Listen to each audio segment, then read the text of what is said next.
Good morning friends, সবাই কেমন আছো? আশা করি সবাই ভালো আছো। তো আজকে আমি অনেক দিন পরে আমি ব্লগে আসলাম। তো তোমরা অনেকেই কমেন্ট করছো যে কি দিদি বৌদি তুমি ব্লগ ছাড়ছো না কেন? তো আমি বৌদি কি বলবো, আমি এই কটা দিন ধরে আমি ব্লগে আসতে পারছিলাম না, একটু নিজেরও একটু কাজ ছিল, পার্সোনাল কাজ ছিল, সেই জন্য আমি ব্লগগুলো আমি ছাড়তে পারছিলাম না, তার জন্য কিছু মনে করো না। তো এখন থেকে চেষ্টা করব আমি প্রতিদিন একটা করে ব্লগ ছাড়ার, কিন্তু সময়ের সাথে না পেরে উঠি না। তো তাও চেষ্টা থাকবো যে আমি সময় মতো আমি একটা করে, আমি পুরো রিলস না করতে পারলেও শর্টে আমি রিলসগুলো ছাড়ার চেষ্টা করব। তো যাই হোক, আমার তো অসুবিধা তো লেগেই থাকবে, সেটা তো আর বললে হবে না। তো তার জন্য আর কি করব, খুবই দুঃখিত আমি ভিডিওগুলো ছাড়তে পারছি না অনেক দিন থেকে।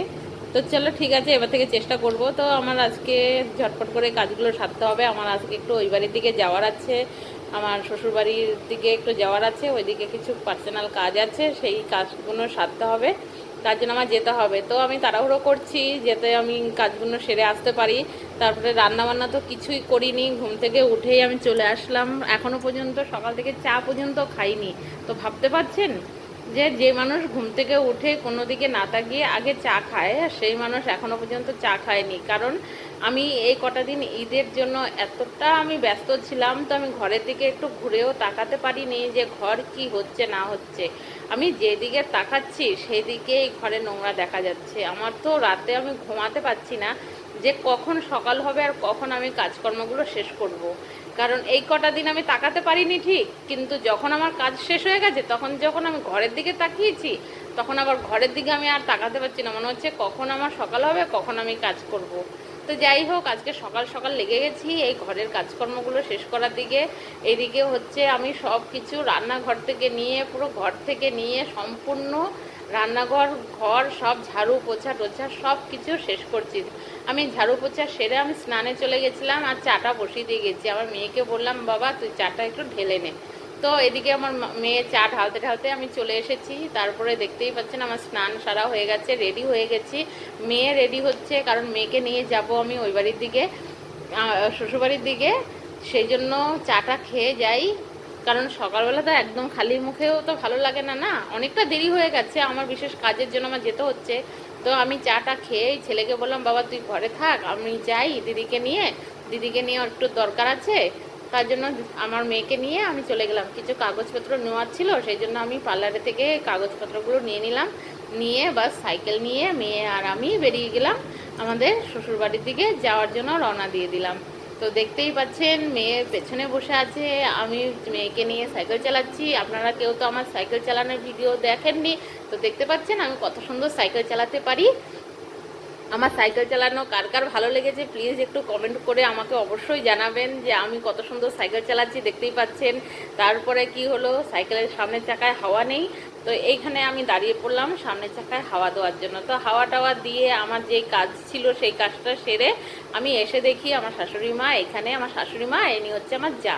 তো দুজনা মিলে যা আর শাশুড়ি মা মিলে রান্না করছে, মতলব শাশুড়ি বউ রান্না করছে। আমার শাশুড়ি জাল দিচ্ছে আর আমার যা রান্না করছে।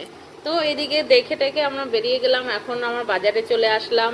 বাজারে এসে দেখছি কি বলবো বন্ধুরা, সব বাজার ঘাট উঠে গেছে, প্রায় 1টা বাজে। 1টা পর্যন্ত কি কোনো বাজার ঘাট থাকে? তো আমি দেখলাম একটা দোকানে মাছওয়ালা বসে আছে কটা মাছ নিয়ে। চলো ঠিক আছে, তাহলে কটা মাছই কিনে নিই। তো ভেবেছিলাম এক রকমের মাছ নেব। তো এবার এইদিকে মাছ নিতে নিতে আমার নজর পড়ে গেল পাট শাকের দিকে। আর পাট শাকগুলো যে আর কচি কচি পাট শাক ছিল, আমার দেখে ভীষণ লোভ লাগলো। তাই আমি আবার দুয়াটি ওইখান থেকে আমি পাট শাক নিয়ে নিলাম। তারপর আমি এনার কাছে থেকে আমি নিয়ে নিয়েছি তেলাপিয়া মাছ, তারপরে রুই মাছ, পাঙাশ মাছ। তো দেখতেই পাচ্ছেন আমি কতগুলো মাছ আমি এখান থেকে নিয়ে নিয়েছি। কারণ রোজ রোজ বন্ধুরা কি বলবো, বাজারে আসাটা আপনারা তো জানেনই, আমি একা থাকি, আমার ছোট ছোট বাচ্চা থাকে, কেউ কিন্তু বাজারে আসতে চায় না। আর এখন যেহেতু এতটা রোদ, এখন এত গরম, এই গরমে কেউ বাজারে আসতে চায় না। তো সেই জন্য আমার আগেই সব কিছু বাজার টাজার করে রাখছি, যাতে আমার রোজ রোজ বাজারে আসার ঝামেলাটা যাতে না থাকে। নাই তো কি হয় বন্ধুরা জানেন, যে ঘুম থেকে উঠেই মনে হয় কি কি রান্না করব, কি রান্না করব। এটা একটা বড় ঝামেলা। নিজের স্বামী যদি এখানে থাকে তাহলে কি হয়, স্বামীর সাথে ডিসকাস করা যায়, বরের সাথে ডিসকাস করা যায় যে কি গো আজকে কি রান্না করব কি না।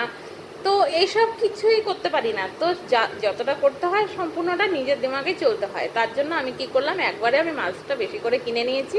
তো মাছ কিনে যখনই আমি বাড়ির দিকে যাচ্ছি তখন মনে পড়ে গেল আরে ঘরে তো আলু নেই, তো আলুটা নিয়ে নিই। তারপরে এখান থেকে আবার আমি 1 কেজি মতো আলু নিয়ে নিলাম, নিয়ে বাস এখন আমি বাড়ির দিকে রওনা দিচ্ছি। কারণ ছেলেটা ঘরে একা আছে, জানি না ছেলেটা আমার কি করছে না করছে। একটুখানি ছেলেকে আমি রেখে এসেছি, আর আমার ছেলেটা এত দুষ্টু, ঘরের মধ্যে রেখে আসলেও টেনশন হয়। কারণ ছেলেটা কখন কি কারেন্টের তারে মানে হাত ঢুকিয়ে বসে থাকবে, এর জন্য খুব, তারপর তারে তারে মারে হাত ঢুকিয়ে বসে থাকবে, তখন আবার লেনা থেকে দেনা পড়ে যাবে। তো এর জন্যই আমি ছেলেটাকে আমি বেশিরভাগই আমি ঘরে একা ছাড়ি না, কিন্তু অনেকটাই টেনশন হচ্ছে। আমি শুধু মেয়েকে বলছি বাবা চল তাড়াতাড়ি, ভাই কি করছে না করছে কিছু একটা ঘটনা ঘটিয়ে বসে থাকবে, তারপর আমার যাবে। তো এই কথা বলতে বলতেই আমি ঝটফট করে বাড়িতে এসে দেখি না, ছেলে আমার ভদ্রভাবে খাটে শুয়ে শুয়ে টিভি দেখছে। তো আমি দেখতে পাচ্ছেন কত মাছ নিয়ে এসেছি, পাট শাক নিয়ে এসেছি, কাঁচা লঙ্কা, মাছের তেলটা অনেকটা পরিমাণে মাছের তেল দিয়ে দিয়েছে। তো সবগুলো এখন ফেলে রাখলে তো হবে না, এইগুলোকে যত তাড়াতাড়ি পারছি ঝটপট করে ধুয়ে ফ্রিজারে আমার এগুলোকে রেখে দিতে হবে। কারণ অনেক বেলা হয়ে গেছে, সেই মাছগুলো যদি আবার বাইরে রেখে দিই আরও পচে যাবে। সেই জন্য আমি কি করছি, আর বসলাম না, এসেই আবার অনেকটা বেলা হয়ে গেছে, সকালবেলা শুধু চা খেয়ে আছি, ছেলে মেয়েগুলোও শুধু চা খেয়ে আছে। ভেবেছিলাম আমরা বাজারে যেহেতু যাচ্ছি কিছু খাবার নিয়ে আসবো বাইরে থেকে, মিষ্টির দোকান থেকে পরোটা মরোটা কিছু কিনে নিয়ে আসবো, কিন্তু কি বলবো এতটাই যেহেতু লেট হয়ে গেছে সেই জন্য আর মিষ্টির দোকানে কোনো পরোটা পেলাম না। তো এসে আর দেরি না করে আমি ঝটপট করে মেয়েকে বললাম বাবা তুই ভাতটা বসিয়ে দে, আমি এখানে মাছগুলো ধুয়ে কাজগুলো সেরে নিই, কারণ অনেকটাই লেট হয়ে গেছে। এখন এই মাছগুলো যদি এইভাবে রেখে দিই আরও বেশি খারাপ হয়ে যাবে। তো আমি এখন ফিলহাল রান্না করার জন্য আমি রুই মাছটা নিয়ে নিলাম, ভেবেছিলাম মাছের ঝোল করব। তো এখন রুই মাছের ঝোল করার জন্য অনেকটাই লেট হয়ে যাবে, তার জন্য ভেবে নিয়েছি মাছের ঝোল আর করব না, গরম গরম ভাত করব, আর মাছ ভাজা, মাছের তেল, আর অনেকটা মাছের এক্সট্রা তেল দিয়েছে সেই তেলটাও আমরা নিয়ে নিয়েছি। সেই তেলটা আলু দিয়ে পেঁয়াজ দিয়ে ভাজা করব, পাট শাক রান্না করব, আর গরম গরম মাছ ভাজা মাছের তেল দিয়ে খাওয়া হবে। তাহলে কি বলছি, দারুণ লাগবে না বন্ধুরা? তো এইটাই আমরা দুপুরের মেনুতে এটা রেখেছি। তো এখন আমি বাকি ওই মাছটা আমি দিয়ে দিয়েছি, রুই মাছটা আমি ধুয়ে টুয়ে মেয়েকে দিয়ে দিলাম। মেয়েকে বললাম যে বাবা তুই লবণ হলুদটা মাখিয়ে রাখ, আর বাদ বাকি মাছগুলো আমি ধুয়ে নিই। আর হচ্ছে মেয়েকে বললাম যে বাবা তুই শাকটাকে ততক্ষণে বেছে দে, ভাত বসানো হয়ে গেছে, শাকটা বাছ, আমি বাকিগুলো এগুলো করে নিয়ে তারপরে আমি বাকি কাজগুলো করছি। তো এইগুলো করতে করতেই মেয়ে আমার ওইদিকে সব রেডি করে দিল, তারপর আমার মাছগুলো ভালো করে ধুয়ে টুয়ে নিয়ে, আমার একটু আবার পিটপিটানো স্বভাবটা একটু বেশি আছে, ভালো করে মাছ না ধুলে আমার আর মনে হয় যে পেটে ভাত ঢুকবে না। সেজন্য কিছু করি চাই না করি মাছ টাছগুলো আমার নিজেকে যদি শান্তিমতো না ধুই তাহলে আমার ভালোই লাগে না। সেই জন্য আমি আর এইসব কাজগুলো আমি আর কাউকে দিয়ে করাই না, এগুলো আমি চেষ্টা করি নিজেই করার। কারণ কেউ যদি আমার মাছ ধুয়ে দেয় সেটা আমার খেয়ে শান্তি লাগে না। আমার নিজের মতো যদি নিজে মাছ ধুতে পারি তবেই আমার সেই মাছটা খেয়ে শান্তি লাগে, তাহলে আর মনের খুঁতখুতানিটা চলে যায়। তো দেখতেই পাচ্ছেন আমি মাছ ধুচ্ছি, একদম জল সাদা হয়ে গেছে, তাও আমার মাছ ধোয়া শেষ হচ্ছে না। তো এই করে করে যতই আমি ধুই, তারপরে এই যে ধুয়ে টুয়ে নিয়ে এদিকে আমার ভাত হয়ে গেছে, 1 ঘন্টা ধরে তো মাছ ধুয়েই যাচ্ছি।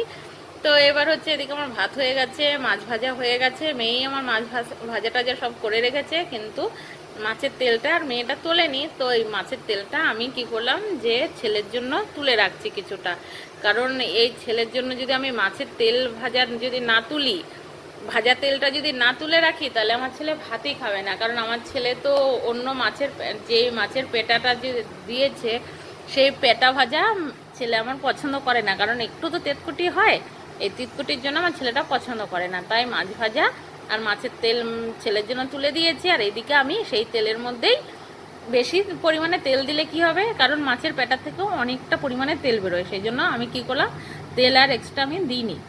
সেটার মধ্যেই আমি আলু পেঁয়াজ কেটে রেখেছিলাম, সেই আলু পেঁয়াজগুলো আমি দিয়ে দিলাম কড়াতে, যাতে আমি মাছের তেলটা বানাতে পারি। তো এদিকে আমার মাছ ভাজা, মাছের তেল তোলা হয়ে গেছে, এদিকে ভাত হয়ে গেছে, এখন মাছের পেটাটা ভাজা করছি আর সাথে শাক ভাজা করব।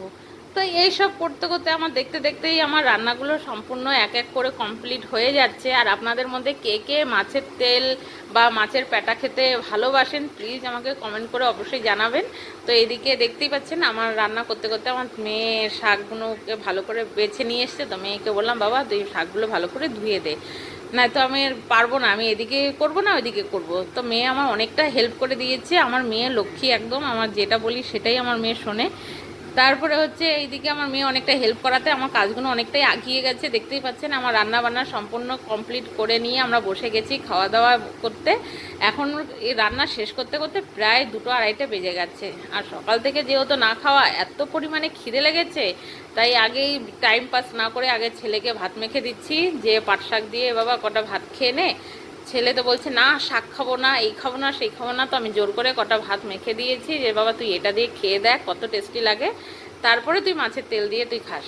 তো আমরা সবাই মিলে খাওয়া দাওয়া শুরু করে নিচ্ছি। দেখতেই পাচ্ছেন আমি পাট শাক দিয়ে। কিন্তু বন্ধুরা এর মাঝখানে একটা কথা বলছি, আমি একটা জিনিস মিস করে ফেলছি। আপনারা বুঝতে পারছেন কি? এর সাথে যদি আমি একটা লেবু নিতাম ও তাহলে তো অসাধারণ লাগতো। কারণ শাকের সাথে লেবু ভীষণই ভালো লাগে। তো আমি সেইটাই আমি মিস করে গেলাম। কিন্তু লেবুটা হলে বাস জমে যেত খাবারটা, আর কিছু বলার থাকতো না। কিন্তু কি করব, যেটা নেই সেটা ভেবে তো আর লাভ নেই। কিন্তু কি করবো, এইভাবেই আমার কাঁচা লঙ্কা দিয়ে আর শাক দিয়ে খেতে হচ্ছে। আর গরম গরম ভাতের সাথে চলো ঠিক আছে সেইটু কমই হলেও কোনো ব্যাপার না, গরম গরম ভাতের সাথে সেই শাক ভাজা ও বাস, আর কিছু চাই না। এই হলে এক থালা ভাত এমনিতেই খাওয়া হয়ে যায়। তারপরেও কি করব, অনেক কিছু যেহেতু বানিয়েছি তো শুধু একটা দিয়ে তো খেলে হবে না, বাকিটা দিয়েও তো খেতে হবে। তারপরে বা শাক দিয়ে শেষ করেই আমরা নিয়ে নিলাম মাছের তেল। তো এই মাছের তেলটা খেয়ে দেখছি মাছের তেলটা না বেশি একটা আমার পছন্দ হয়নি, কারণ সামান্য একটু চিটকুটি লাগছে। তো মেয়েকে বললাম বাবা তুই একটু সাবধানে খাস, দেখ একটু চিটকুটি লাগছে, যদি ভালো লাগে খাবি, না ভালো লাগলে খাস না। মাছের তেল দিয়ে যে মাছ ভাজা করেছি সেই মাছের তেল দিয়ে তুই খেয়ে নে, মাছ ভাজা আর মাছের তেল দিয়ে খেয়ে নিস। তো বন্ধুরা ভিডিওটা আমি এখানে শেষ করছি। আমার সম্পূর্ণ ভিডিওটা আপনাদেরকে দেখালাম। যদি ভালো লাগে প্লিজ একটা লাইক করবেন আর